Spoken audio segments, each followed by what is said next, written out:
Baik, selamat pagi semuanya. Pagi, Pak. Pagi, Pak. Terima kasih. Oke, Ya, Pak. baik. Hari ini adalah kuliah kita terakhir sebelum minggu depan kalian memasuki masa ujian tengah semester. Ya. Nah, sebelum saya lanjutkan ke materi hari ini, ada beberapa hal. Oh ya, pertama terima kasih ya, semua sudah mengumpulkan tugas tepat pada waktunya. Saya tadi sempat melihat sebentar ke situs kuliah, ya, sudah banyak, ya semua kelompok sudah mengumpulkan. Ya, berarti saya juga belum bisa komentar tentang isinya karena apa yang saya lihat baru berapa yang mengumpulkan. Gitu ya. Terima kasih untuk itu. Nah, nanti untuk ujian tengah semester, ya, ini sudah saya siapkan, gitu ya, ruangannya. Ya, jadi nanti Anda itu ujian tanggal 22 Oktober, hari Kamis jam 8 pagi. Nah, batas waktu pengumpulannya itu adalah jam 10 pagi waktu Indonesia Barat. Sebentar, saya share dulu biar bisa kelihatan. Nah, ini sudah saya siapkan. Bisa kelihatan ini? Bisa, Pak. Oke. Jadi kalau kalian lihat ke situs kuliah, itu sudah ada di pertemuan 9, itu ada ujian tengah semester tugas ya. Ini individu, bukan rombongan atau kelompok. Ya, jadi ini individu. Nanti akan ada beberapa pertanyaan. Ya. Nah, pertanyaan-pertanyaan tersebut itu terkait dengan tugas yang sudah Anda kumpulkan. Ya, tugas Anda kan mengamati penggunaan gawai Anda, ya, gadget Anda. Nah, nanti tugas itu akan terkait dengan itu. Ya. Jadi silakan disiapkan untuk itu. Ya, pertanyaannya akan terkait dengan hasil pengamatan dan refleksi penggunaan gawai Anda. Nanti akan ada sedikit materi baru tapi tidak sulit. Ya. Nah, soal akan saya rilis atau saya unggah itu sehari sebelum ujian. Jadi kalau jadwal ujiannya itu seperti tertera itu tanggal 22 Oktober, maka saya akan mengunggah soalnya tanggal 21. Ya. Nanti silahkan tanggal 21 dicek situs kuliah, ya. Sudah ada soalnya, tinggal dikerjakan dan kemudian dikumpulkan sesuai dengan tenggat waktu yang sudah saya set di situs kuliah. Nah, belajar dari pengalaman semester lalu, ya, bisa jadi pada saat pengumpulan tugas, hari dan jam, pengumpulan ujian tengah semester ya, pada hari dan jamnya itu situs kuliah mengalami gangguan. Ya, saya tidak berharap dan saya juga yakin Anda tidak berharap gitu ya, tetapi yang namanya halangan bisa saja muncul. Ya, seperti semester lalu itu situs kuliah mengalami gangguan pada mulai hari Jumat. Ya, kenapa? Karena listrik mati. Ya, listrik mati. Sebetulnya sudah ada genset dan gensetnya menyala. Namun entah kenapa listrik dari genset tersebut tidak mengalir ke server situs kuliah. Dampaknya baterai cadangan situs kuliah habis, aliran listrik tidak mengalir, matilah server situs kuliah. Dan ya, komputer pada umumnya itu kalau mati dengan cara aliran listrik terputus, tidak di shutdown gitu ya, secara normal, besar kemungkinan rusak. Dan itulah yang terjadi dengan situs kuliah 1. Saya lupa kapan persisnya. Ya, situs kuliah rusak, sehingga meskipun nanti pada akhirnya listrik bisa menyala lagi, tidak bisa menyala dengan baik karena rusak, sehingga harus istilahnya di rebuild, install ulang segala sesuatunya. Ya, itu. Nah, bagaimana kalau ternyata pada saat deadline pengumpulan tugas situs kuliahnya bermasalah, ya, begitu Anda, saran saya ada beberapa. Yang pertama, kerjakan tugas secepatnya, dan begitu sudah selesai Anda yakin, segera diunggah. Jangan menunggu mendekati deadline. Misalnya tanggal 21 sore itu Anda sudah selesai dan mengunggah, silahkan diunggah. Ya. Oke. Nah, kalau ada kesulitan mengunggah, entah situs kuliah tidak bisa, atau ada masalah, hubungi saya secepatnya melalui email atau Microsoft Teams. Pada tanggal ujian tersebut, sekitar hari ujian itu saya akan menunggu Microsoft Teams. Jadi kalau ada pertanyaan ataupun juga Anda membutuhkan bantuan dalam kaitannya dengan ujian mata kuliah kita, saya bisa segera mengambil tindakan. Jadi kalau situs kuliah ternyata nanti tidak bisa digunakan untuk pengumpulan tugas, akan saya atur alternatif yang lain. Alternatif yang paling dekat adalah dengan menggunakan Microsoft Teams, sama seperti kalau Anda mengumpulkan tugas mini itu ya. Alternatif kedua adalah nanti menggunakan email. Ya. Saya hanya menyiapkan dua alternatif karena dugaan saya ya dua alternatif itu sudah cukup. Nah, kalau ternyata nanti tidak bisa ya kita pikirkan nanti. Dan tentunya kalau ada gangguan saya akan melakukan penyesuaian terhadap deadline. Ya. Jadi jamnya ya mungkin tidak jam 10, tapi mungkin akan saya perpanjang. Berapa lama ya nanti tergantung situasinya bagaimana. Ya, jangan khawatir, Pak, saya pasti akan melakukan penyesuaian. Begitu untuk ujian tengah semester. Ada pertanyaan? Ada yang belum jelas? Oke, terima kasih Fani. Ya. Baik, jadi semua sudah jelas ya mengenai ujian tengah semester. Nah, nanti tanggal 21, sebentar. Saya set dulu di HP saya, supaya nanti tanggal 21 saya tidak lupa mengunggah soal gitu ya. Agak pagi nanti saya unggah.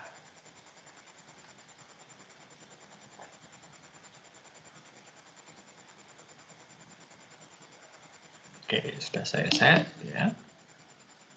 Jadi nanti pagi silahkan nanti mungkin sekitar jam-jam ini gitu ya sudah bisa dilihat soalnya. Oke. Nah, kalau tidak ada pertanyaan, saya akan teruskan dengan materi kita yang terakhir sebelum ujian tengah semester, yaitu keamanan sistem informasi. Ya. Oke, kelihatan ini slide-nya? Udah kelihatan, Pak. Kelihatan ya? Udah kelihatan kok, Pak. Oke. Baik, terima kasih. Baik, keamanan, gitu ya. Akhir-akhir ini isu keamanan ini cukup, ya bukan akhir ini, mungkin 2-3 tahun terakhir ini isu keamanan sistem informasi itu sangat-sangat penting dan menjadi pembicaraan yang hangat. Kalau Anda masih ingat masa-masa awal setelah pandemi itu sekitar Maret, April gitu ya, di mana kita dipaksa untuk menggunakan teknologi untuk melakukan berbagai aktivitas. Ya, itu muncul berbagai banyak yang menggunakan Zoom dan ternyata Zoom itu tidak aman. Ya. Ada sesi di mana Zoom digunakan untuk ujian pendadaran di Amerika Serikat, tiba-tiba kemasukan orang yang tidak bertanggung jawab dan mengganggu jalannya ujian pendadaran. Bisa dibayangkan ujian pendadaran S3 gitu ya, doktor, penting banget itu, sudah sekian minimal 4-5 tahun kuliah, tinggal satu langkah terakhir supaya lulus, ujiannya diganggu hacker. Gitu. Di Singapura banyak sekolah-sekolah di mana pesertanya itu adalah siswa di bawah umur, belum dewasa. Mereka menggunakan Zoom untuk sekolah dan diganggu oleh orang tidak bertanggung jawab dengan mendistribusikan materi yang berisi pornografi. Dan Singapura ini cukup ketat untuk pornografi, terutama untuk yang masih di bawah umur. Ya. Jadi ini menjadi masalah. Lalu mungkin sempat mendengar kabar bahwa ada hacker yang berhasil membobol Tokopedia, gitu ya, dan mencuri datanya. Meskipun pihak Tokopedia membantah bahwa ada kebocoran data, tapi berita itu, ya, saya tidak tahu apakah benar hackernya bisa mencuri atau tidak, tetapi masuk akal. Artinya itu bukan berita yang tidak logis, gitu. Itu berita yang sangat mungkin terjadi. Nah ini, jadi keamanan ini memang satu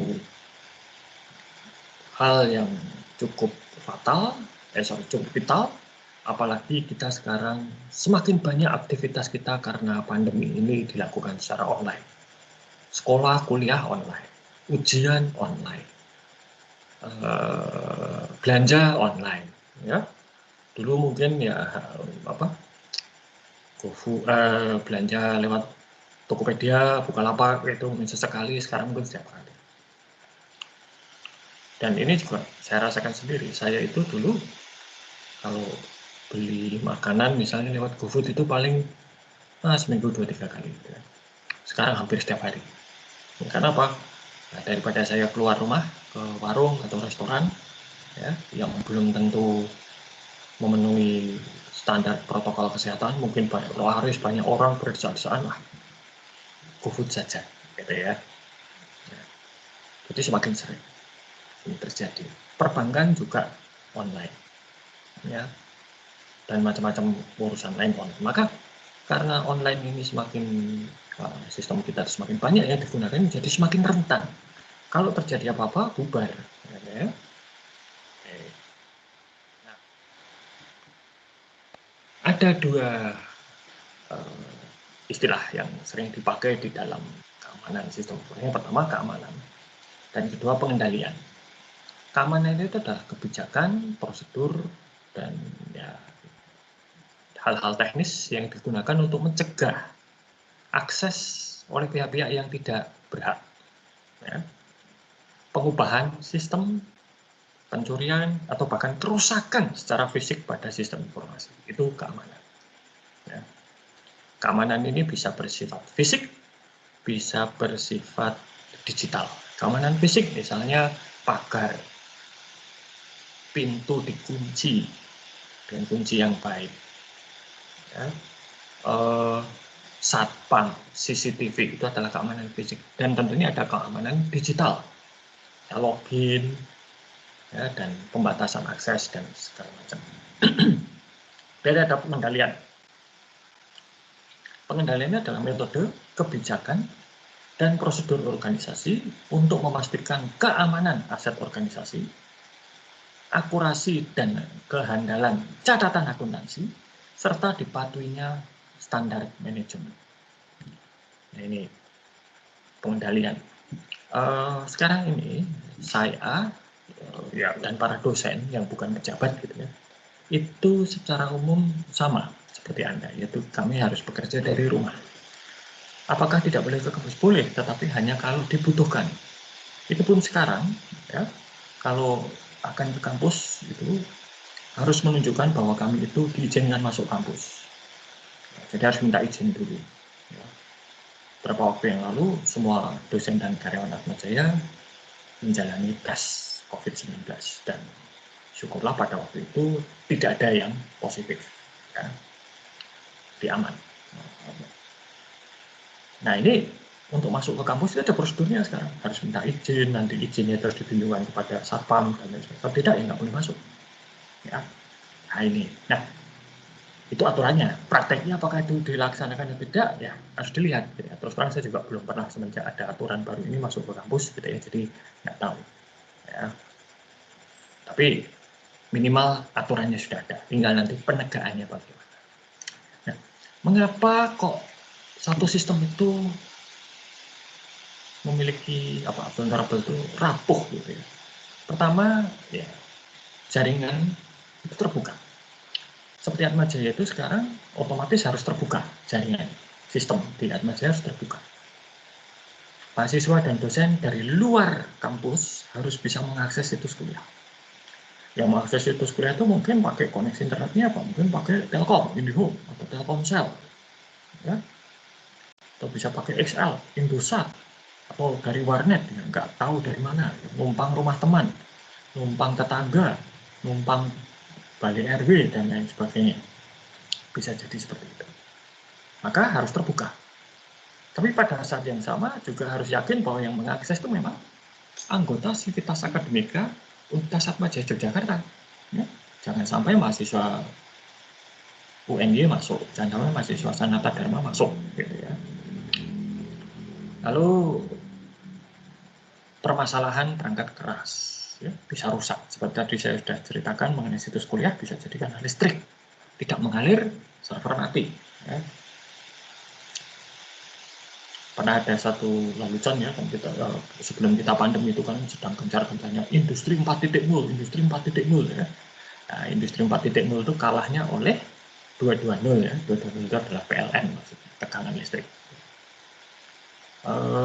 Konfigurasinya bisa error ya. Salah membuat konfigurasi bisa error. Ini saya sudah sangat sering menemui.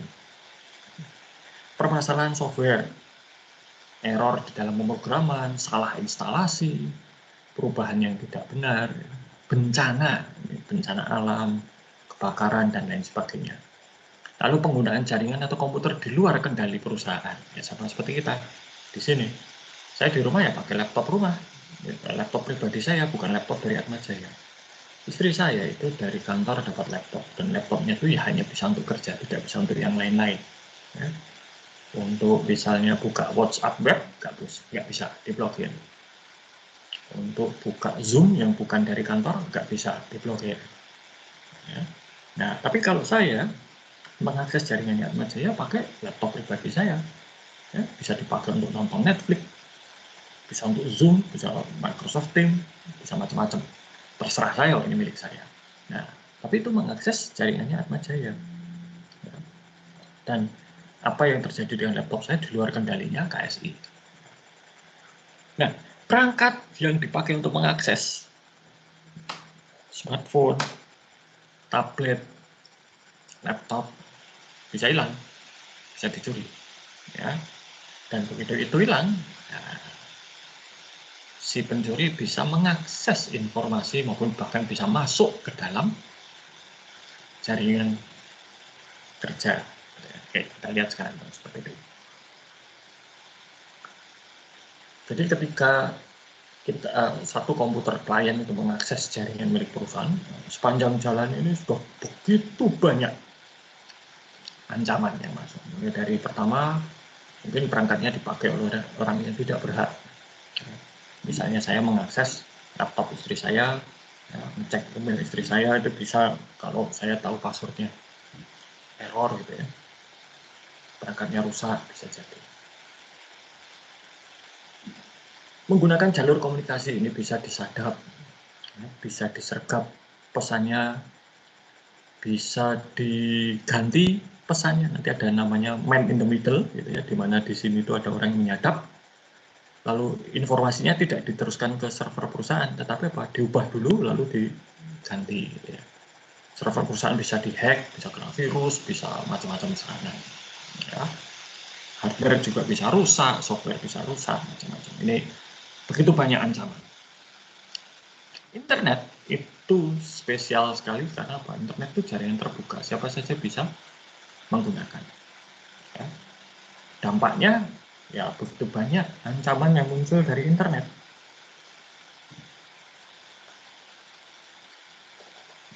Dan begitu satu masalah muncul di internet, banyak orang bisa terkena dampaknya.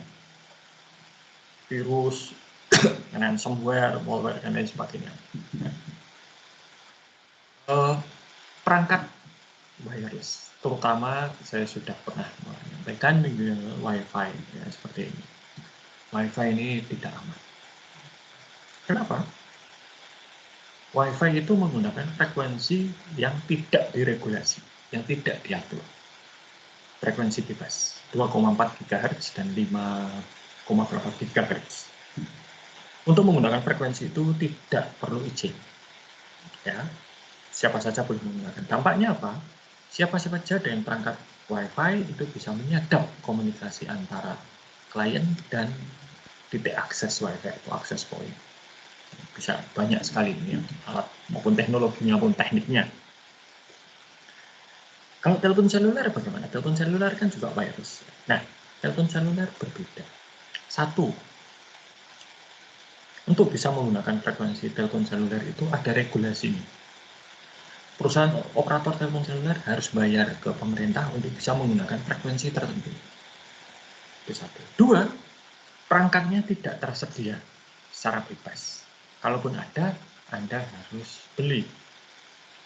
Dan kalau beli, harganya mahal sekali. Dan itu juga nanti akan diawasi oleh pemerintah. Jadi perangkat-perangkat yang didaftarkan, yang digunakan operator telepon seluler itu harus didaftarkan ke pemerintah.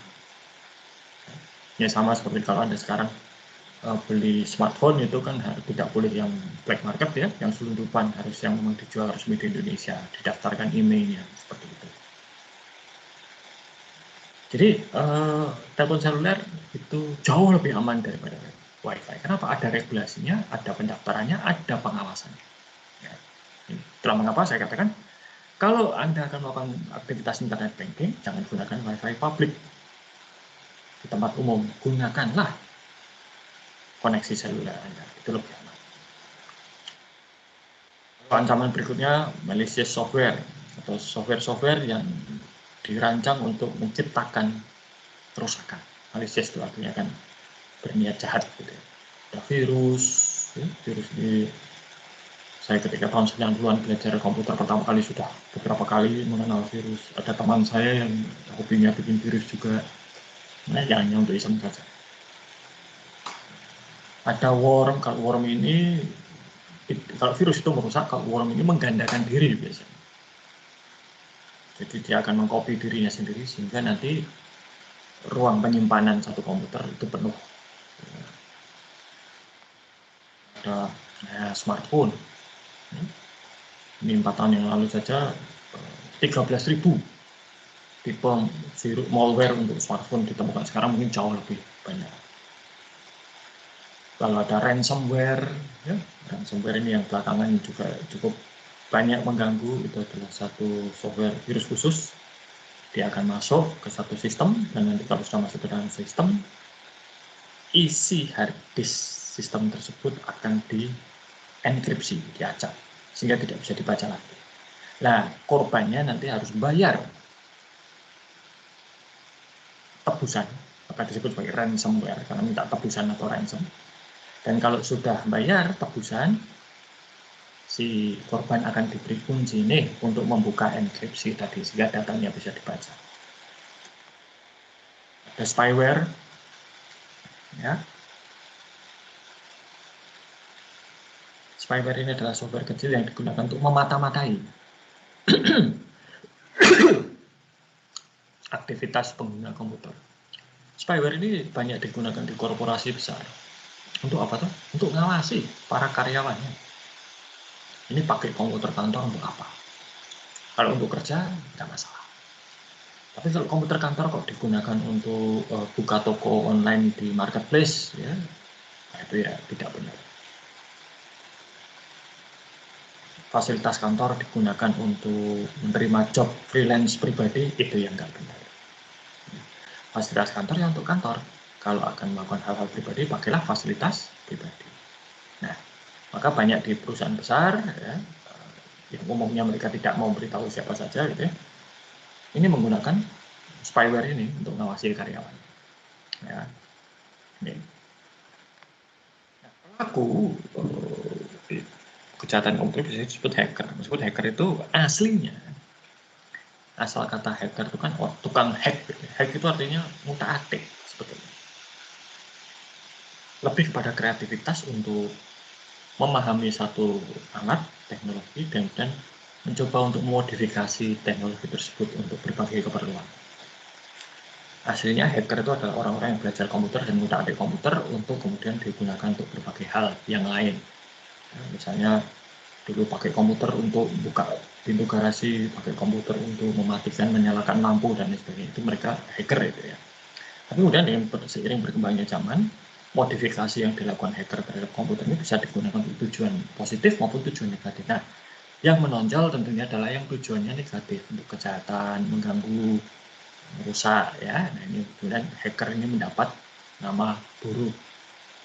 Nah, sekarang kalau ada kejahatan komputer, pelakunya disebut sebagai hacker gitu ya. Padahal belum tentu hacker itu jahat. Sehingga sekarang ada beberapa upaya gitu ya untuk membuat perbedaan antara hacker yang jahat dan yang tidak jahat. Yang jahat itu sering pernah diusulkan untuk diberi nama cracker, ya, cracker kerupuk, tapi yang nggak masuk tidak menjadi populer. Dan muncul istilah hacker putih dan hacker hitam. Gitu ya. Kalau di bahasa Inggris itu white hat dan black hat. Yang putih itu tentu yang baik, gitu ya. Yang hitam yang tidak baik. Nah, ada spoofing, ada sniffer misalnya, tidak perlu dipanjang lebarkan ya, tapi isinya itu adalah menyadap maupun juga memalsukan data. Dan ada denial of service attack. Denial of service attack ini adalah membanjiri sebuah server biasanya dengan jumlah data yang besar. Server itu meskipun kapasitasnya besar, tapi mereka punya kapasitas batas. Misalnya satu server itu batasnya melayani 1000 orang per detik. Nah, hackernya akan berusaha untuk mensimulasikan 2000 orang per detik. Jadi dibanjiri dengan data yang setara dengan 2000 orang per detik. Padahal komputer ini, server tadi, kapasitasnya hanya 1000 orang per detik. Dampaknya apa kalau dihajar dengan 2000 orang per detik? Macet. Bahkan bisa crash, hang. Dan ini adalah tipe serangan yang belakangan ini sangat banyak terjadi. Ya. Dan yang diserang tidak main-main ya, perusahaan sekelas Google itu diserang. Kalau Anda ingat minggu yang lalu saya sudah menyampaikan mengenai DNS, ya, buku teleponnya internet, buku alamatnya internet, itu pernah juga diserang. Ya. Sampai ya hampir lumpuh yang di Amerika Serikat sana. Sehingga dampaknya banyak user di Amerika Serikat kesulitan browsing. Kenapa? Buku alamatnya hilang. Ya, nggak ada. Karena sedang sibuk menangkis serangan. Ya. Ini. Nah, bagaimana caranya hacker kok bisa menyerang begitu banyak? Hacker itu menyebarkan yang disebut sebagai malware tadi ya, itu yang jadi mereka itu menanamkan software kecil di dalam komputer-komputer yang terinfeksi. Biasanya komputer-komputer yang keamanannya tidak baik, bahkan smartphone juga bisa. Terakhir itu bahkan bukan smartphone, tetapi CCTV. Ya, jadi ada beberapa CCTV itu yang di dalamnya ada chip komputernya, nah itu yang dibaca. Lalu CCTV ini digunakan untuk menyerang situs lain. Gitu ya. Nah, jadi hati-hati. Ya. Kalau Anda punya perangkat smart, ya, smart TV, CCTV yang ada komputernya yang bisa memancarkan, yang bisa Anda akses. Jadi Anda punya CCTV dan CCTV itu bisa Anda lihat dari tempat lain, dari luar rumah, nah itu hati-hati, itu harus diamankan. Ya. Kejahatan komputer itu apa? Kejahatan komputer itu adalah semua pelanggaran hukum pidana yang melibatkan pengetahuan teknologi komputer untuk melakukan kejahatan, menyelidiki kejahatan, maupun nanti penuntutan kejahatan. Ya. Ini. Maka sekarang Anda bisa lihat kalau misalnya ada kasus-kasus korupsi, terorisme, yang sering disita oleh penegak hukum itu adalah perangkat teknologi informasi. Smartphone, tablet, komputer, hard disk eksternal, ya, flash disk ya, itu sering disita. Kenapa? Sering sekali bukti-buktinya ada di situ. Ya. Nah, dengan demikian komputer ini dalam kejahatan komputer bisa menjadi target atau sasaran, ya misalnya mencuri data dari satu perusahaan atau melakukan perusakan sistem komputer satu perusahaan. Bisa juga komputer ini menjadi alat kejahatan, ya misalnya digunakan untuk masuk ke sistem satu perusahaan, mencuri data dan lain sebagainya. Ini tipe-tipe kejahatan komputer. Pertama ini pencurian identitas. Ya. Ini yang mungkin Anda pernah mendengar, hati-hati ini gitu ya. Data Anda, KTP, nomor induk kependudukan, nama kandung, nama gadis ibu kandung, dan lain-lain itu bisa digunakan misalnya untuk pinjaman online. Jadi Anda nggak pernah pinjam, tahu-tahu data Anda dipakai orang yang tidak bertanggung jawab untuk mengajukan pinjaman online. Orangnya lari, si pelakunya lari, bawa duit yang ditagih debt collector Anda. Ini bisa terjadi. Phishing. Nah, phishing ini dulu terjadi dengan BCA. Ya. Jadi ada seorang hacker itu membuat satu situs yang mirip sekali dengan situs internet bankingnya BCA. Nah, kalau internet bankingnya BCA itu kan klik bca.com. Nah, ini dia setting kill bca.com, menukar huruf I dan L. Itu. Klik dan kill. Banyak orang yang tidak sadar. Tampilannya persis sama. Lalu ini di awal tahun 2000-an ya. Lalu nanti nasabah memasukkan username dan password, enter gitu kan. Username dan password yang dimasukkan nasabah ini direkam oleh si hacker, kemudian oleh hacker si nasabah ini dialihkan ke website resminya Klik BCA. Jadi user yang tidak curiga, tidak tahu, itu melihat, loh, kok tadi sudah login, kok sekarang suruh login lagi. Tapi yang login pertama itu situs palsu, yang login kedua itu situs asli BCA. Jadi mungkin mereka tadi nasabahnya berbeda, tadi passwordnya salah, diulangi lagi. Tapi pada saat yang sama sih, hacker ini sudah berhasil merekam data username dan password nasabah tersebut. Ya, ini BCA itu yang kena dulu. Maka sekarang BCA itu memiliki token gitu ya, untuk transaksi. Jadi kalau akan transaksi itu Anda harus masukkan kode-kode tertentu dalam token. Beberapa bank yang lain tidak menggunakan token tapi menggunakan OTP, one time password. Jadi kalau akan transaksi, sistem akan mengirimkan password ke nomor ponsel yang terdaftar. Nanti kode itu harus dimasukkan sebelum bisa transaksi. Dan ada Evil Twin ini tadi yang saya bicarakan, saya bisa setup WiFi gratisan gitu ya. Orang pakai, saya sadap datanya. Ada macam-macam. Nah, yang berikutnya adalah terorisme cyber, ya, dan perang cyber. Ini belakangan banyak kalau biasanya dulu kalau Indonesia dan Malaysia sedang berselisih, nanti hacker-hacker dari Indonesia nyerang Malaysia atau sebaliknya. Ya. Tapi kalau cyber terrorism dan cyber warfare ini dilakukan oleh organisasi yang terstruktur. Cyber warfare terutama itu dilakukan oleh negara, ya, aparat pemerintahan. Ya. Korea Utara itu punya pasukan khusus hacker ini untuk menyerang negara-negara yang mereka anggap tidak, atau pihak-pihak yang mereka anggap buruk atau berperilaku negatif terhadap pemerintah Korea Utara. Dulu salah satu korbannya itu adalah Sony Pictures, perusahaan yang memproduksi film. Jadi pada waktu itu Sony Pictures ini dihack oleh yang dicurigai hacker dari Korea Utara, ya. Dan kemudian data film-film yang sedang dan akan dibuat oleh Sony Pictures bocor, termasuk juga naskah, ya, film, skenario itu banyak yang bocor. Padahal itu adalah hal yang rahasia. Ya, ini. Banyak infrastruktur yang dikendalikan dengan komputer yang itu menjadi rawan. Ya, misalnya infrastruktur yang mengendalikan jaringan listrik. Kalau komputer yang mengendalikan jaringan listrik, kalau komputernya itu dihack, dimatikan, jaringan listrik mati semua. Ya, dan banyak yang lain. Nah, ancaman terbesar dari semua sistem itu sebetulnya adalah dari dalam. Kenapa? Karena orang dalam tahu pintu masuknya, orang dalam tahu kelemahannya, orang dalam tahu bagaimana cara ngakali. Ini. Lalu, sering sekali permasalahan keamanan itu terjadi karena apa? Tidak dipatuhinya prosedur oleh pengguna. Misalnya Anda pakai komputer di satu kantor, lalu ketika mau ke kamar kecil, komputernya tidak dikunci, dibiarkan terbuka, orang lain bisa menggunakan. Passwordnya di-share dengan banyak orang, ya, dan lain sebagainya. Ini tidak baik. Ya.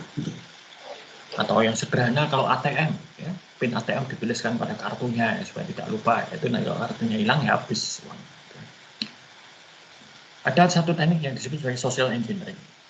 Dulu itu ada satu orang hacker yang sempat masuk daftar buronan nomor 1 Amerika Serikat, ya, versinya FBI, namanya Kevin Mitnick. Kevin Mitnick ini hacker jagoan katanya, dia bisa menembus banyak sistem. Nah, tapi teknik khusus yang dipakai oleh Kevin Mitnick itu bukan teknik tinggi, dia menggunakan yang social engineering, dia membujuk. dia nelpon gitu ya ke salah satu karyawan ngomong, ini dari bagian IT, kita mau upgrade sistem nih, gitu ya. Tapi mungkin saja nanti kalau di sistem baru password dan passwordmu nggak cocok, bisa jadi nanti sistemnya kalau baru kamu nggak bisa login. Khawatir toh karyawannya, gimana? Sini coba kita tes passwordnya, gitu kan. Username password itu apa? Gitu kan. Diberitahukan oleh karyawan tadi kepada si Kevin Mitnick. Tampaknya ini bisa mengakses, gitu ya, punya akses masuk. Ya, ini jadi social engineering atau social engineering yang lain, misalnya dulu yang sangat populer itu pulsa, SMS mama minta pulsa, ya. Atau ya sering kali SMS yang tidak bertanggung jawab itu ya, misalnya untuk urusan mobil saya sudah setuju, silahkan transfer ke sini, ya. Hal seperti itu sering kali terjadi. Lalu software sendiri itu kalau ibaratnya tembok itu juga tidak sempurna. Ada banyak lubang-lubang. Lubangnya disebut sebagai vulnerability. Nah, lubang keamanan, celah atau lubang keamanan ini bisa dimanfaatkan untuk menerobos masuk satu sistem. Nah, maka ya sering ini saya beri contoh gitu ya, sebentar.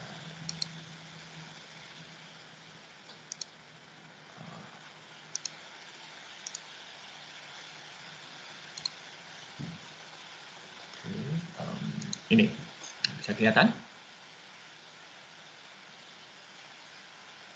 Sudah, Pak. Oke. Ini adalah daftar update keamanan.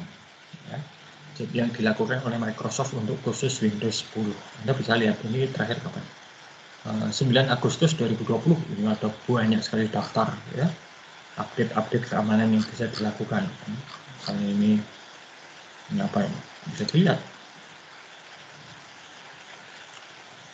Nah, apa ini? Ini berbagai masalah keamanan yang bisa dimanfaatkan oleh hacker. Ya, kita mulai sini. Nah, Microsoft itu tahu bahwa softwarenya tidak sempurna.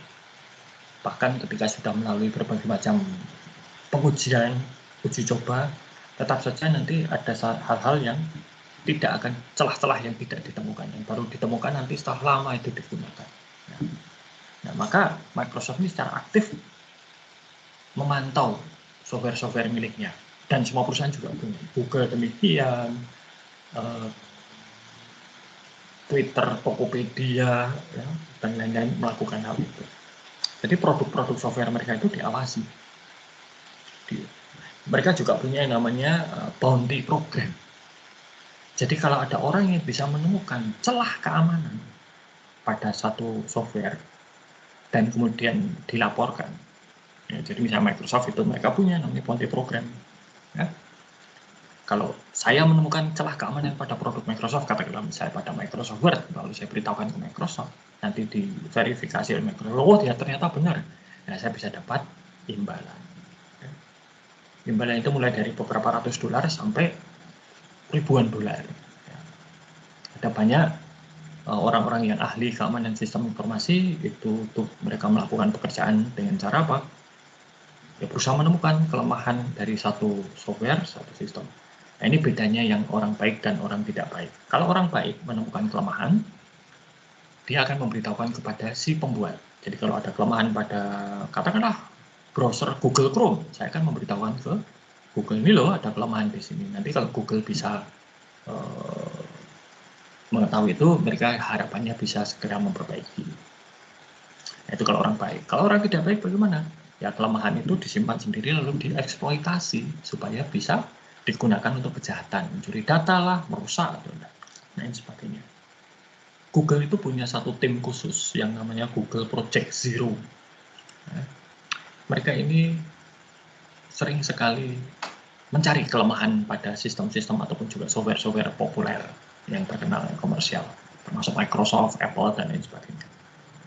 Nah, praktek yang umum berlaku itu adalah para peneliti keamanan atau ahli-ahli keamanan sistem ini, kalau menemukan kelemahan, mereka akan beritahukan proses kepada si pembuat. Nanti pembuat biasanya diberi waktu 90 hari untuk memperbaiki. Ya. Nah, kalau sudah 90 hari, ya, si ahli sistem yang menemukan kelemahan tadi akan mengumumkan, ini loh kelemahannya.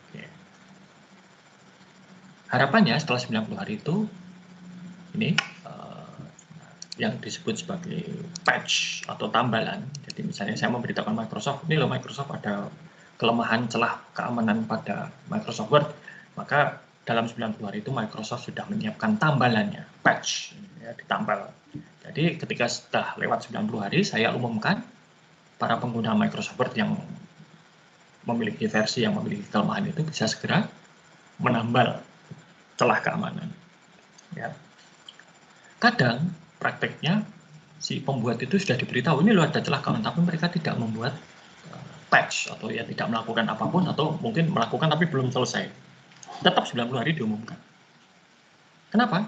Ya supaya user-user yang lain tahu, oh ada keamanan, ada patch-nya nggak ada. Lalu bagaimana mereka bisa mencari cara untuk melindungi sistemnya? Ya, ini. Microsoft itu secara rutin mengupdate softwarenya. Biasanya mereka menyediakan update itu setiap hari Rabu minggu kedua. Nah ini minggu keberapa ini? Ya, ini sebentar lagi akan ada update dari Microsoft. Maka saya biasanya hari Rabu pagi itu melakukan update Windows dan produk-produk Microsoft yang lain. Sistem komputer yang gagal yang nanti itu bisa rusak atau terganggu itu bisa mengganggu jalannya usaha. Bayangkan kalau sistem suatu bank itu macet, mati. Berapa ribu transaksi yang tidak bisa dilakukan. Kalau satu transaksi, bank tersebut memungut biaya transaksi, katakanlah Rp1.000. Kalau jutaan transaksi, miliaran rupiah hilang. Itu kerugian bank. Belum kerugian dari para nasabah, tidak bisa transfer, tidak bisa bayar, tidak bisa menerima pembayaran, dan lain sebagainya. Kerugian ketiga apa? Nasabah yang terus-menerus mengalami masalah dengan sistem perbankan yang sering macet dan tidak andani, pindah ke bank pesaing. Ya, ini. Lalu sering sekali juga data-data konsumen yang rahasia bocor ke publik. Padahal ya data-data itu data-data pribadi. Mungkin kalau masih ingat beberapa tahun yang lalu ada skandal di mana foto-foto pribadi milik para pesohor selebritis Hollywood bocor ke publik, ya, dan ya banyak foto yang sifatnya pribadi yang tidak untuk konsumsi umum bocor ke publik. Ya. Itu hal-hal seperti itu menjadi ancaman sekarang. Dan tadi pencurian identitas, ya, data Anda digunakan untuk mengajukan pinjaman online, yang dapat uang siapa, yang ditagih Anda, dikejar-kejar debt collector. Juga banyak data rahasia dari kita sebetulnya. Data rekam medis itu rahasia, data keuangan itu rahasia. Ya. Dan tentunya kalau Anda masih ingat pelajaran sistem informasi akuntansi, ya, ada Sarbanes-Oxley, di mana Sarbanes-Oxley yang sudah diadopsi oleh Kementerian Keuangan di Indonesia, itu menuntut tanggung jawab dari suatu perusahaan untuk melindungi sistem informasi mereka. Sehingga catatan akuntansi dalam sistem informasi tersebut dapat diandalkan. Oke. Nah, dalam kejahatan komputer, bukti yang ada itu biasanya bukti yang bersifat elektronik atau digital. Email misalnya, bukti transaksi, dan lain sebagainya. Nah, masalahnya dengan bukti digital apa? Bukti digital itu mudah sekali diubah. Ya. Coba untuk tugas, gitu ya. Kalian ambil file tugas dari teman, ganti hurufnya, ganti namanya, bisa tak? Bisa. Apakah bisa dibedakan mana yang asli, mana yang tidak? Kalau orang tidak tahu, mungkin sulit membedakan. Ya. Nah, mengubah bukti digital itu juga mudah. Ada satu cabang ilmu yang disebut komputer forensik. Jadi, meskipun ada dua file yang identik, itu sebetulnya kalau dibuka dengan alat yang tepat oleh orang yang punya keahlian komputer forensik ini bisa tahu mana yang asli, mana kopian. Ya, ini kemarin ada ketika di Amerika Serikat Presiden Donald Trump sedang dirawat di rumah sakit, itu ada dua foto yang menunjukkan bahwa beliau itu sedang bekerja. Dua foto ini dirilis dalam waktu yang cukup lama, berbeda, ya, beda waktu itu. Tapi kemudian seseorang membuka data foto tersebut dan menemukan bahwa kedua foto itu diambil dalam jarak hanya selisih 10 menit. Jadi itu sebetulnya foto ya untuk kepentingan publikasi pencitraan gitu ya. Tapi seolah-olah kerja keras dari pagi sampai malam. meskipun di rumah sakit. Padahal tidaknya itu hanya foto 10 menit bedanya. Nah, hal-hal seperti itu yang dipelajari oleh komputer forensik. Dan tentunya kalau Anda lihat di SIA dulu ada konsep pengendalian, ya, di mana sistem itu harus memiliki pengendalian, baik pengendalian umum maupun pengendalian khusus. Ya, berbagai macam pengendalian ini pada intinya adalah kalau di satu perusahaan semua aset teknologi informasi itu harus dikendalikan. Misalnya kita pakai Office 365, Microsoft Teams, gitu kan. Kok bisa kita pakai itu? Kenapa tidak pakai Zoom misalnya, atau tidak pakai Google Meet, atau tidak pakai yang lain? Nah, ini harus ada jejak dokumentasinya. Mengapa yang dipilih Microsoft Teams? Siapa yang memutuskan? Ya. Kalau di Atmajaya, setahu saya itu ada surat-surat resminya bahwa kita akan menggunakan Microsoft Teams. Ya.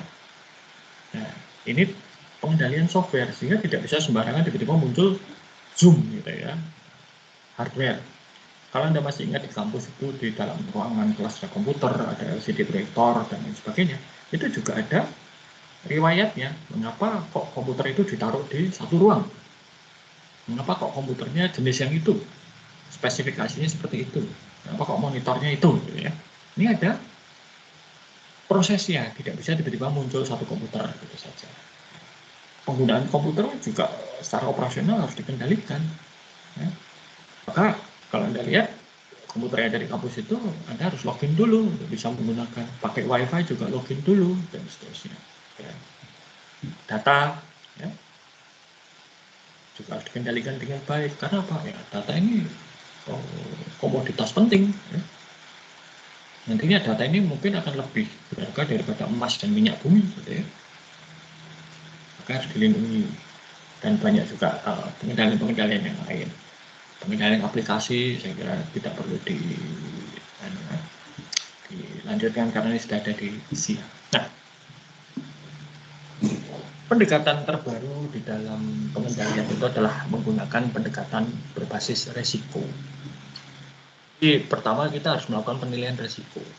Kita harus lihat dulu ancaman-ancaman terhadap sistem itu apa sih? Apa saja ancaman? Lalu kita harus melakukan penilaian seberapa besar kemungkinan ancaman itu terjadi.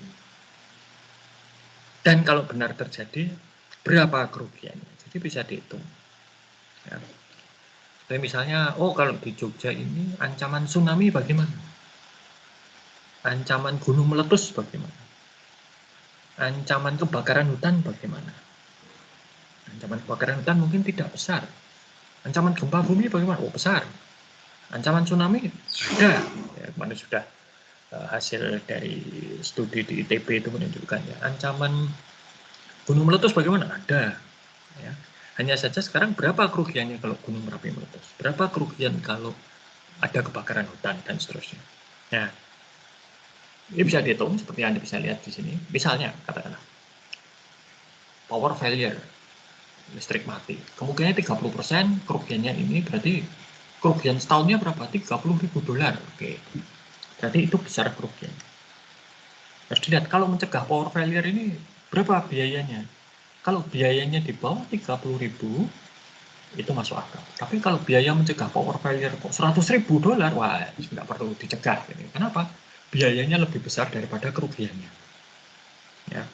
Tapi kalau kita mengeluarkan uang katakanlah $20.000 dan kita bisa mencegah $30.000 ini terjadi, itu layak digunakan. Nah inilah yang disebut sebagai pendekatan berbasis resiko. Ya. Nah kemudian juga untuk mencegah kita harus punya yang namanya kebijakan keamanan. Ya. Misalnya fasilitas IT di kampus digunakan untuk apa? Mendukung kegiatan akademik. Maka untuk hal-hal yang tidak mendukung kegiatan akademik ya sebaiknya jangan. Nah, saya mau diskusi dengan Anda ini coba ya. Kalau di kampus main game online itu menurut Anda sebaiknya diperbolehkan atau dilarang? Coba siapa ada yang mau menjawab kah? Adil, Asteria, Aurelia, Bernadetta. Tutia, Bernardo Sinaldi, Christopher Marlowe, Crescencia, Devaya, Domenico, Erik, Didi, Hilarius, Kadek, Made, Manuel, Indah, Innocensia, Magda, Tiffany, Jonathan, Maria Magdalena, Karista, Monica, Natasha. Siapa yang mau jawab? Pelangi, Petrus, Susvita. Ada yang mau jawab? Teresia, Hia, Valentinus Devara. Kalau main game online di kampus menggunakan wifi kampus itu atau jaringan milik Atmajaya itu sebetulnya boleh atau tidak? Sebaiknya diperbolehkan atau tidak? Sorry. Ada yang mau jawab?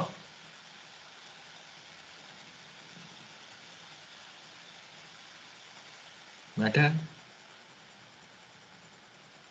Coba Christopher Marlowe. Oh, siapa tadi yang mengatakan? Gak jadi.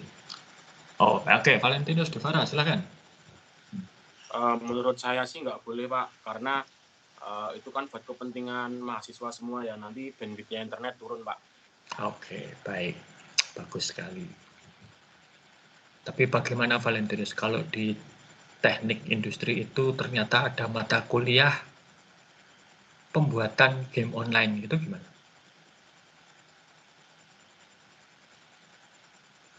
Kalau menurut saya sih kalau masih di dalam bidang mata kuliah sih boleh ya, Pak, sejauh Nah, itu ya itu. mendukung perkuliahan. Oke. Bagus. Jadi kembali kepada tadi kebijakan utama. Kebijakannya kan fasilitas teknologi informasi di kampus itu digunakan untuk mendukung kegiatan akademik. Maka main game online itu untuk apa dulu? Kalau itu untuk satu mata kuliah boleh. Dua misalnya, kemarin soalnya saya melihat di TI itu, saya kan juga menjadi ngajar dan menjadi pembimbing skripsi di TI, itu ada pengumuman lomba e-sport dan sepertinya TI itu punya tim untuk e-sport, gitu ya. Mereka juga berlaga. Nah, kalau untuk seperti itu latihan di kampus boleh dong ya, pakai fasilitas kampus untuk main e-sport misalnya. Nah, ini pornografi misalnya, gitu ya.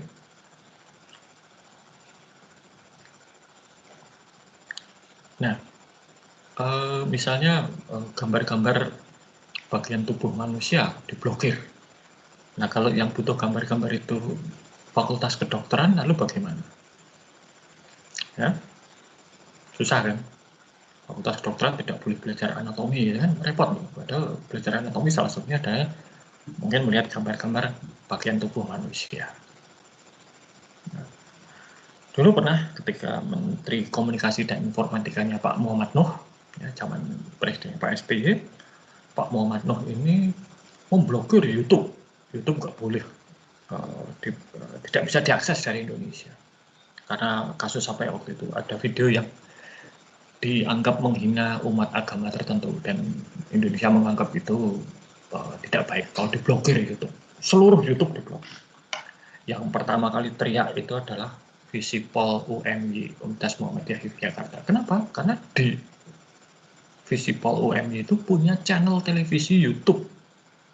Channel YouTube yang ya waktu itu channel YouTube belum terlalu umum ya, tapi UMY sudah punya dan itu digunakan untuk praktek mahasiswa Visipol. Ya. Nah, kalau YouTube diblokir, bagaimana mahasiswa Visipol bisa praktek siaran dan lain sebagainya? Nah, itu. Nah, jadi kebijakan itu ada secara umum gitu ya, dan kemudian ke bawah untuk yang detail itu harus kemudian dilihat kasus per kasus. Oke, terima kasih ya, Valentinus sudah ikut berdiskusi. Oke, kita lanjutkan. Jadi itu ada kebijakan gitu ya. Nah, kebijakan ini biasanya ada satu tadi, acceptable use policy. Jadi apa yang boleh dilakukan dalam menggunakan satu fasilitas tertentu. Seperti tadi di Atmajaya, fasilitas kampus untuk teknologi informasi boleh dipakai untuk mendukung kegiatan akademik. Jadi kalau itu tim yang mewakili kampus berlaga di kompetisi e-sport, bolehlah main game gitu ya, sesuai dengan kompetisinya. Kalau itu mata pelajaran atau mata kuliah yang membutuhkan uji coba game online boleh juga untuk belajar. Tapi kalau main game untuk mahasiswa akuntansi, apalagi sambil mengikuti mata kuliah akuntansi keuangan menengah di kelas, ya itu nggak pantas gitu ya. Nah, dan diberi juga hak akses gitu ya. Dan bagaimana otorisasi dilakukan. Kalau di Atmajaya misalnya Anda untuk masuk ke sistem Atmajaya baik itu Wi-Fi maupun yang lain menggunakan NPM dan ada passwordnya gitu ya. Dosen juga demikian. Dan ada manajemen identitas. Manajemen identitas itu mengenali orang yang komputer itu kan nggak tahu yang login ini siapa. Komputernya hanya bisanya ngecek passwordnya, username passwordnya sesuai atau tidak. Nah, kemudian setelah itu akan disambut oleh yang namanya manajemen identitas. Oh, kalau mahasiswa apa saja yang boleh diakses. Oh, kalau dosen apa saja yang boleh diakses. Sebagai contoh, saya itu tidak bisa mengakses Yatma. Anda bisa mengakses Yatma, ya kan? Tapi Anda tidak bisa mengakses SPKP. Saya bisa mengakses SPKP. Anda tidak bisa mengakses SIMK. Saya bisa mengakses SIMK. Karena itu sistem kepegawaian. Kalau Anda kan pegawai, Anda mengakses Yatma. Anda mengakses apapun ya. Ini, ya, jadi tiap orang yang login sudah diatur jatahnya masing-masing. Ya, tidak boleh sembarangan kemana-mana. Sehingga misalnya password saya itu jatuh ke tangan orang yang tidak bertanggung jawab, maka orang itu hanya akan bisa merusak atau menghapus atau membuat huru-hara pada bagian-bagian di mana saya punya akses. Nilai mata kuliah saya bisa dihapus misalnya. Tugas-tugas saya di situs kuliah bisa dia hapus atau bisa dia ganti. Tapi tugasnya Bu Wiwi misalnya, tugasnya Pak Toto, tugasnya Pak Nuritomo, tugasnya Bu Anas tidak bisa diutak-atik karena dia login hanya terbatas pada apa yang bisa saya akses. Gitu, ya. Nah, sebaik-baiknya kita bersiap dan mengendalikan, ya, ada resiko, ada kemungkinan itu tidak bisa mencegah apa yang akan terjadi. Nah, contoh, apa yang terjadi di World Trade Center tahun 2001. Siapa yang bisa mengira bahwa World Trade Center itu sebelum peristiwa 11 September ya, itu sebenarnya World Trade Center sudah pernah dibom. Jadi ada satu truk berisi bom masuk ke basement dan dia meledak di situ. Untungnya tidak apa-apa. Ya. Ada sedikit kerusakan struktur tapi bisa diperbaiki. Semenjak itu keamanan keluar masuk ke World Trade Center, baik orang, mobil, dan barang itu diperketat. Sehingga teroris tidak bisa masuk ke sana lagi. Nah, sekarang yang jadi masalah adalah siapa yang bisa mengira pada satu hari di bulan September ada 2 pesawat nabrak World Trade Center. Dan sebaik apapun keamanannya, saya kira tidak ada gedung pada waktu itu ya yang dilengkapi dengan rudal anti pesawat. Nah, sehingga ya ditabrak pesawat ya sudah, ya nggak bisa apa-apa kan. Sebaik apapun keamanannya, sebaik apapun pengendaliannya, secanggih apapun, nggak ada yang mengira bahwa satu gedung bisa ditabrak pesawat, gitu ya. Maka ya hancur lah gedung itu, gitu kan. Nah, dan ini sebetulnya ternyata sudah diantisipasi oleh banyak perusahaan, bukan dalam artian mereka lalu mengantisipasi akan ditabrak, enggak, mereka mengantisipasi apapun pengendalian yang diterapkan, apapun usaha dan teknologi yang mereka gunakan, pasti ada satu peristiwa yang akan menyebabkan semua pengendalian yang sudah disiapkan itu tidak berguna. Sistem akan tetap diserang dan hancur. Nah, untuk itu maka disiapkan yang namanya disaster recovery planning atau business continuity planning. Yang intinya adalah jika terjadi sesuatu pada sistem utama, perusahaan itu sudah menyiapkan cadangan. Yang terjadi di Amerika Serikat di World Trade Center itu banyak di sana itu disewa oleh banyak perusahaan keuangan. Termasuk pada waktu itu perusahaan yang menangani pembayaran minyak dagangan Pertamina. Hancur kan? Tapi banyak perusahaan ini kemudian sudah menyiapkan disaster recovery planning. Jadi begitu markas utama mereka hancur, tidak bisa beroperasi, mereka sudah menyiapkan cadangan di tempat lain. Tinggal cadangannya itu diaktifkan, mereka bisa beroperasi dengan cepat. Ya, ini. Nah, lalu dari waktu ke waktu, sistem itu harus diaudit untuk menentukan banyak. Yang pertama, apakah prosedurnya sudah benar atau belum, sudah memadai atau tidak. Dan kalau sudah memadai, dipatuhi atau tidak? Bagaimana dengan disaster recovery plan? Sudah sering dilatih belum? Ya. Kalau ada backup, berapa kali backup dilakukan? Kualitas backupnya dicek atau tidak? Ya. Kalau ada kebakaran, bagaimana? Ini semua dicek. Gitu ya. Kita itu belum punya ini, dan misalnya kalau ada kebakaran gitu ya, atau ada gempa, apa yang harus dilakukan? Enggak, belum pernah itu dilatih. Gitu ya. Saya dulu ketika kuliah di Australia sudah berkali-kali itu latihan kebakaran. Dan diberitahu nanti begitu ada sirene semua harus keluar, ya. Keluar, dan itu ada standarnya. Begitu sirene berbunyi sampai semua orang keluar, itu ada standarnya berapa menit, dan itu harus memenuhi standar itu. Jadi misalnya standar 15 menit, kok gedungnya baru kosong setelah setengah jam, ya itu bahaya. Ya.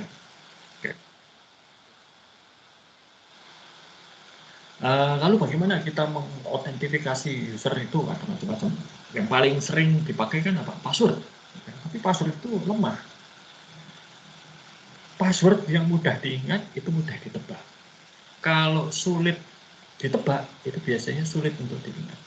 Dan kebiasaan kita satu password untuk banyak sistem yang berbeda. Sehingga kalau satu sistem itu ketahuan passwordnya, dia bisa, orang yang dapat password kita bisa masuk ke sistem yang lain. Ya, lihat aja. Kalau smartphone Anda itu kan diaktifkan dengan email, ya. Berapa gadget yang Anda aktifkan dengan email dan password yang sama. Kalau ada token ini bisa berupa kartu, bisa berupa seperti yang dipakai BCA gitu ya, bisa smart card. Yang paling bagus, yang sekarang ini juga banyak dipakai di smartphone itu adalah biometrik, dengan sidik jari atau scan di iris mata, atau kalau di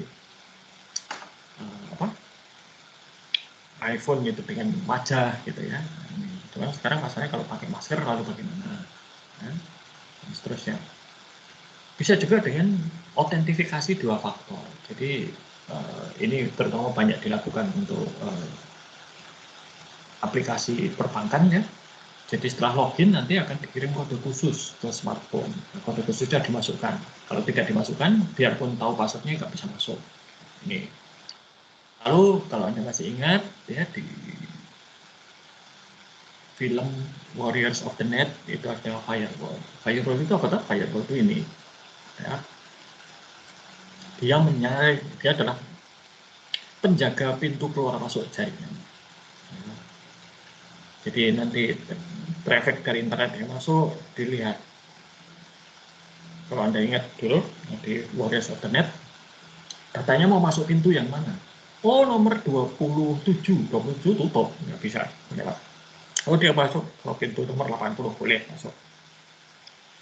Itu pun setelah masuk, datanya dicek. Ini data beneran atau data yang abal-abal yang digunakan untuk menyerang sistem. Ya, ini.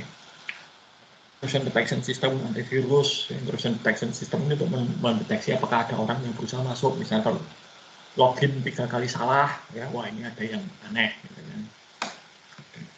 Nah, kalau menggunakan WiFi, itu ada WPA ya.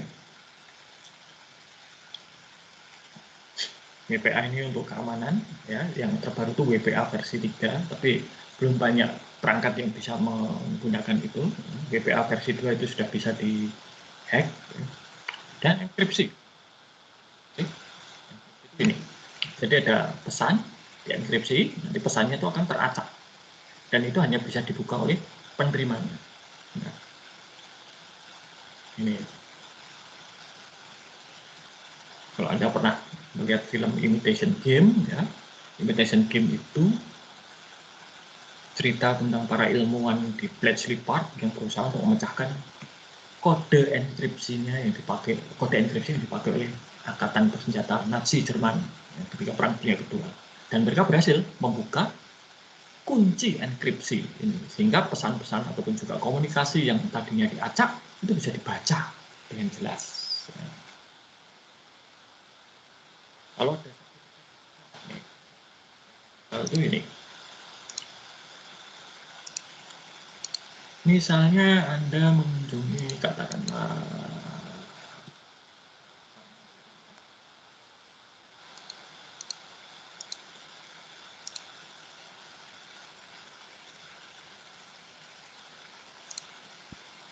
ini Bank Mandiri.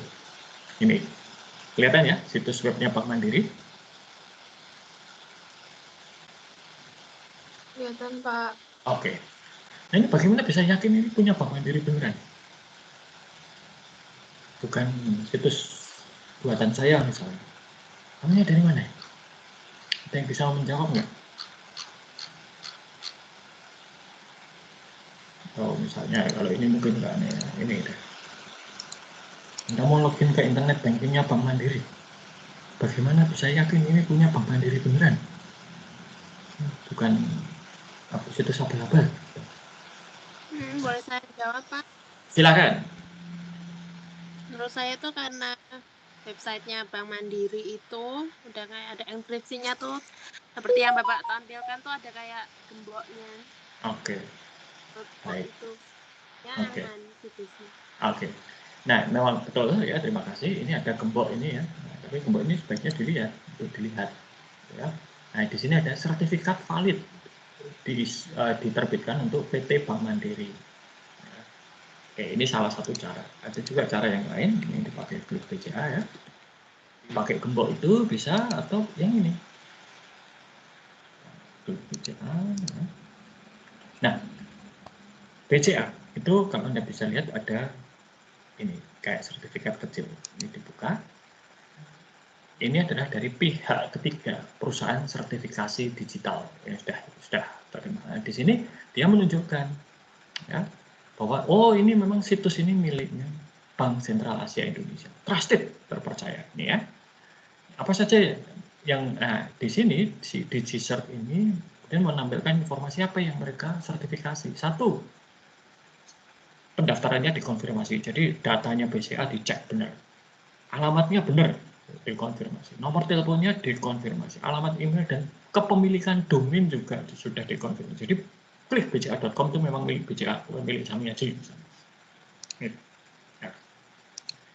Jadi itu ya. Maka kalau Anda akan bertransaksi internet banking, sebaiknya ya dilihat tanda-tanda tadi itu bagaimana. Ya. Atau kalau mau belanja di toko online, ya, lihatlah dulu sertifikatnya ada atau tidak. Ya. Ini dan ya lihat ini di sini ya.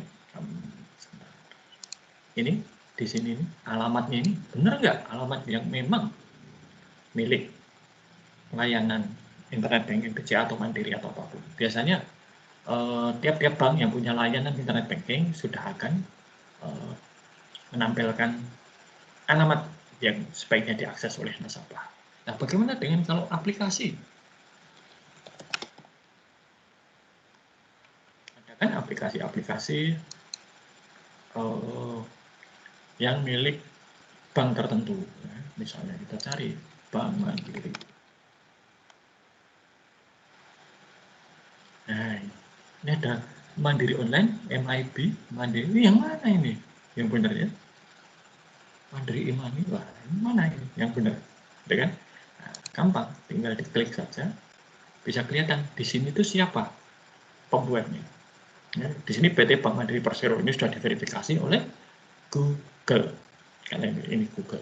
Apple juga sama. Jadi proses untuk mendaftarkan aplikasi ke sini itu tidak main-main. Saya belum pernah kalau Google Play Store atau Apple App Store, tapi saya dulu pernah mendaftarkan aplikasi saya ke BlackBerry App World. Zaman masih BlackBerry, zaman tahun 2012, 8 tahun yang lalu. Untuk bisa mendaftarkan aplikasi saya ke sana, saya itu harus setor fotokopi atau salinan dari akte pendirian, anggaran dasar, anggaran rumah tangga, NPWP, ya, surat izin usaha, surat izin gangguan, akte notaris itu semua harus diupload. Ya, jadi supaya pihak penyedia jasa toko aplikasi seperti Google ini ataupun Apple yakin, oh ya ini benar-benar perusahaan yang tidak abal-abal. Dan kalau memang di Indonesia paling tidak, gitu ya, perusahaan Anda itu perusahaan yang legitimate, yang valid, ya tentunya SIUP, NPWP, akte pendirian, ya, akte notaris, surat izin usaha dan lain sebagainya ada. Itu waktu itu saya ngomong ke atasan saya, ya, Mas, manggilnya Mas gitu, namanya Iswara, Mas Iswara ini untuk daftar ke BlackBerry harus butuh ini. Nah, oke, sebentar, diambilkan dokumen tersebut, di-scan, lalu diserahkan pada saya, scan-scannya. Nah, jadi kalau memang itu perusahaan yang valid, legitimate di Indonesia, pasti ada semua dokumen yang diminta oleh penyedia jasa toko aplikasi. Ya, itu. Oke, kita lanjutkan ke materi ya.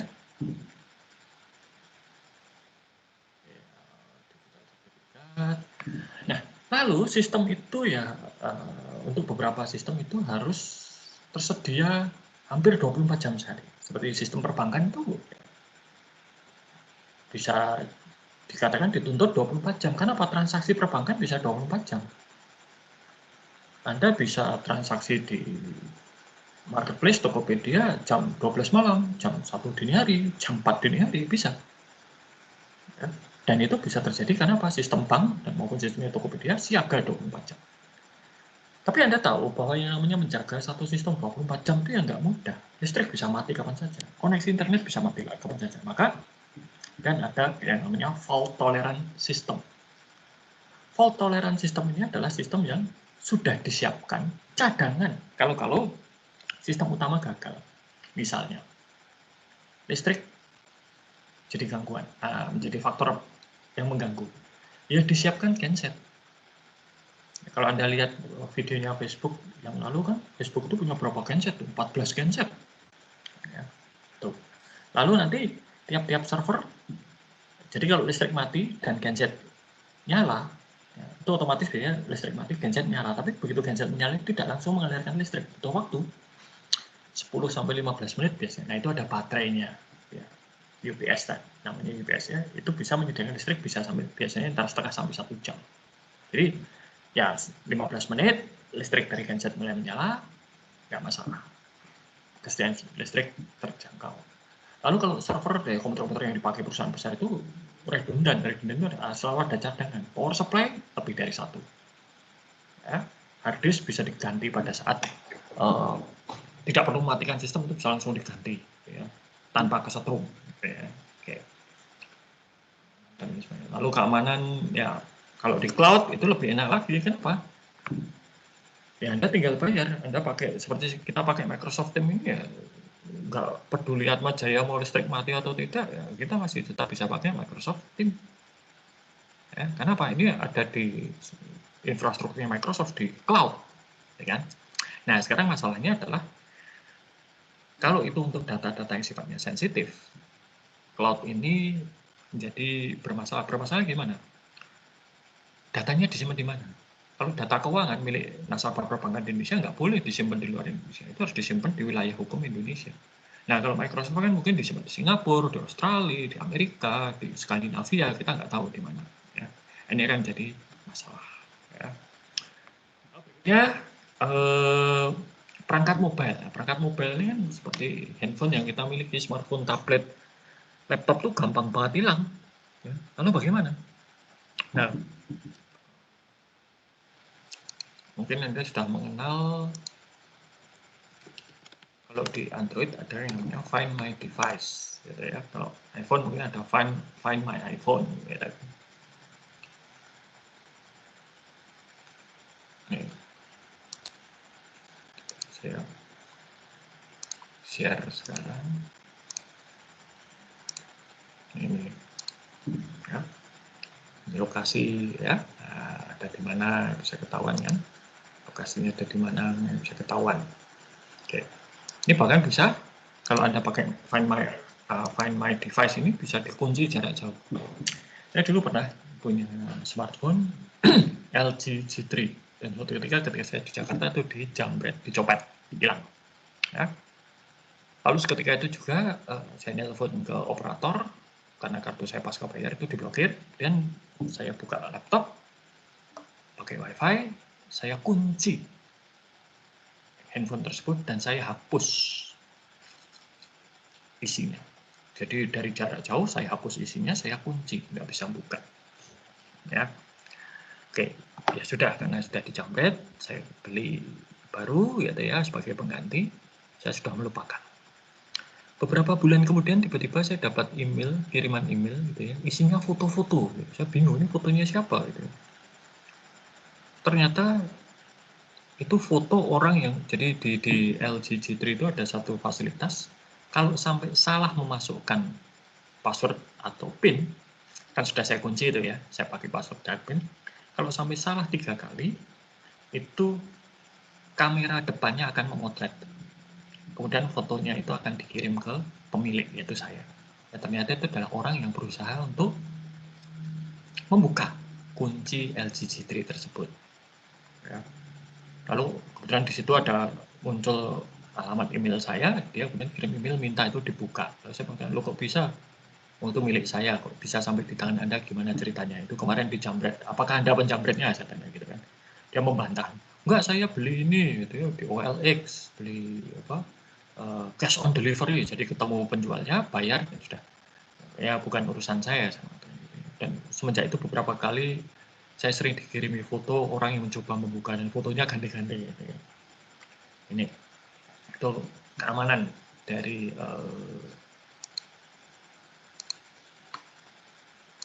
perangkat mobile ya. Tapi tentunya yang paling baik adalah perangkat mobile ya jangan sampai hilang gitu kan. Oke. Nah,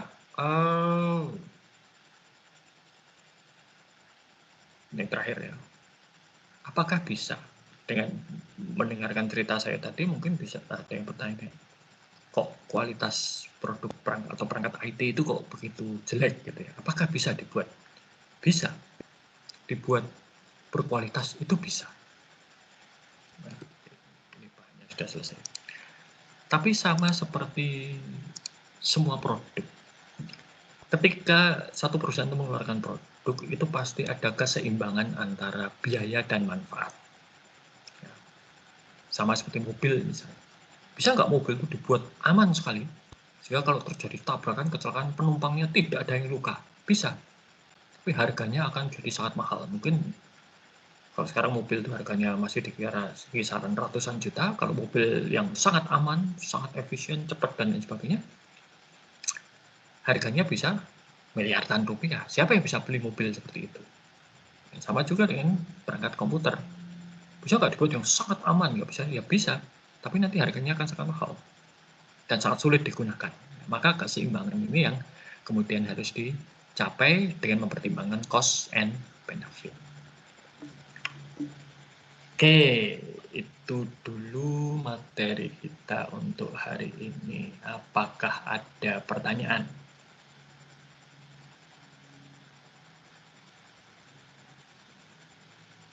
Ya, Petrus, silakan. Iya Pak, saya mau nanya Pak, yang soal malware itu, yang software yang ini Pak, yang emang ada virusnya gitu ya Pak, atau apa tuh? Itu tuh berarti emang di setiap perangkat gawe gitu emang ada software itu Pak? Oh tidak.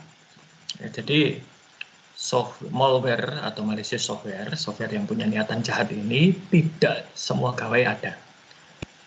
Dia bisa masuk kalau satu, si pemilik gawe memang entah secara sengaja atau tidak sengaja mengunduh dan menginstalnya. Atau si pembuat malware ini menemukan cara untuk menanamkan malware tersebut ke dalam suatu gawe. Itu jadi kalau gawenya itu asli, misalnya kamu beli baru dan dari sumber yang terpercaya gitu ya, bukan dari pasar gelap, biasanya itu ketika dibuka dan dinyalakan ya masih bersih. Begitu. Terus. Oh, iya, makasih Pak. Sama-sama. Ada lagi pertanyaan? Ya, silakan Ivani. Saya mau tanya itu Pak, yang kalau misalnya ujian itu kan biasanya kita, ini bukan soal kuliah, mau tanya soal ujiannya Pak. Oke, boleh. Mau tanya soal, kalau misalnya di SIATMA itu kan biasanya ada jadwal ujian sama sesi-sesinya itu ya Pak. Lah kalau tadi saya buka di SIATMA tuh nggak ada sesinya gitu Pak. apa emang lagi diperbaiki atau emang enggak muncul Waduh, lagi kalau di saya, Siatma? kalau saya tidak tahu di Siatma mengapa tidak ada sesinya. Tapi saya sudah menerima jadwal dan sesi untuk mata kuliah ini dari fakultas.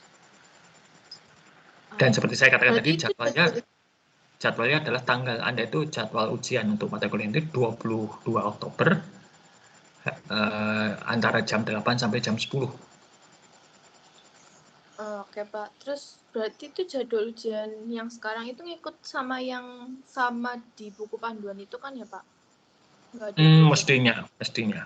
Makanya di situs kuliah kalau Anda lihat tadi untuk ruangan yang sudah saya buka untuk pertemuan 9 itu untuk ujian tengah semester, itu batas waktu pengumpulannya kan 22 Oktober pukul 10 WIB. Jadi itu sama dengan berakhirnya sesi kuliah, sesi ujian. Ya Pak. Oke. Makasih Pak. Sama. Yang lain ada yang mau ditanyakan?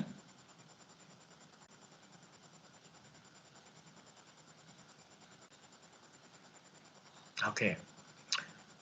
Ya, kalau tidak ada, tidak masalah. Nanti seperti biasa, kalau ada pertanyaan atau klarifikasi yang perlu dilakukan, silahkan disampaikan melalui Microsoft Teams. Akan saya jawab secepatnya. Ya, begitu dulu untuk kuliah kita hari ini. Ya, selamat belajar. Semoga sukses dengan semua ujian tengah semester Anda. Kita ketemu kembali nanti setelah ujian tengah semester. Ya, tetap jaga kesehatan dan jaga kondisi. Sampai jumpa nanti setelah ujian tengah semester.